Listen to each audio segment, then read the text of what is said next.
దైవ సమానులు, మన ఆత్మీయ బంధువు, పేదవాడంటే ప్రేమించే వ్యక్తి, ఈరోజు దేశంలోనే ఒక మంచి పేరు ప్రతిష్టలు ప్రపంచంలో గుర్తింపు పొందిన గౌరవ ముఖ్యమంత్రి గారు ఒక సామాన్యుల్లా వచ్చి మన మధ్యన కూర్చొని మన చర్చ జరుగుతుందంటే గతంలో మనం చూసాం, ఇప్పుడు చూస్తున్నాం. అలాంటి ముఖ్యమంత్రి గారు మన గ్రామానికి రావడం, మన పార్లమెంట్ పరిధిలో రావడం, మన నియోజకవర్గం రావడం అదృష్టంగా భావించుకుంటూ వారికి పాదాబంధనం చేసుకుంటూ వేదిక ముందున్న పెద్దలందరికీ నమస్కారం తెలియజేసుకుంటూ, ఈరోజు గౌరవ ముఖ్యమంత్రి గారు 15 నెలల్లోనే పరిపాలన అంటే ఎలా చేయాలి, వారి అనుభవంతో, వారి విజనరీతో, వారి ఆలోచనతో చేసి చూపించిన ఘనత మనకే. మేము గ్రామాల్లో వస్తుంటే మన మంత్రి గారు కానీ నేను కానీ మన మిగతా ప్రజాప్రతినిధులు గ్రామాల్లో వస్తుంటే మీరే మాకు ఆర్తలు పట్టి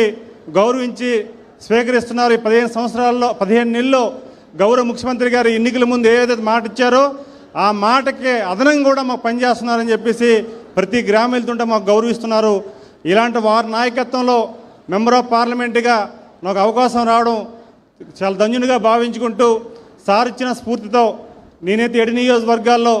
P4 సంబంధించిన స్ఫూర్తితో రేపు నేను 7 నియోజకవర్గాల్లో ఒక సిఆర్ఎస్ ఫండ్స్ ద్వారా నా ఎంపీ ల్యాడ్స్తో మనం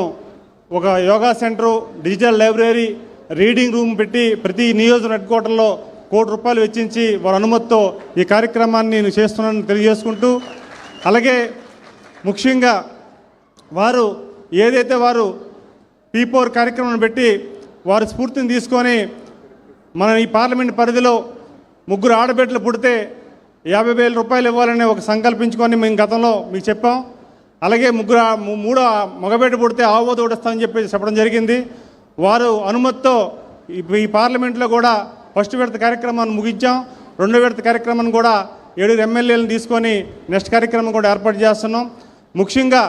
ఇంత అవకాశాన్ని ఇచ్చి ఈ సమయంలో ఈరోజు దేశంలో నేరుగా ఢిల్లీ నుంచి వారు ఈరోజు నేరుగా వచ్చి మన గ్రామానికి వచ్చి పేద ప్రజలను కలవాలి, వారు ఆదుకోవాలని ఒక సంకల్పంతో చేస్తున్న ఈ కార్యక్రమానికి ఈరోజు నన్ను ఇన్వాల్వ్ చేసినందుకు మీ సమక్షంలో వారికి మా హృదయపూర్వక నమస్కారాలు తెలియజేసుకుంటూ, ముఖ్యంగా పనిచేసే వ్యక్తికి అలాగే పనిచేసే మంచి ప్రభుత్వానికి ఏ రోజైతే మీరు మద్దతు ఇచ్చి మాకు అవకాశం కల్పించారో అదే అవకాశాన్ని మేము పదవిని బాధ్యతగా తీసుకొని వారు ఇచ్చిన సూచన మేరకు మీ గ్రామాల్లో వస్తుంటే మాకు చూపించిన ఆదరాభిమానాల్ని మరింత ఉత్సాహంతో మేము పనిచేస్తామని మీ ద్వారా వారికి మాట ఇస్తూ ఈ అవకాశం ఇచ్చిన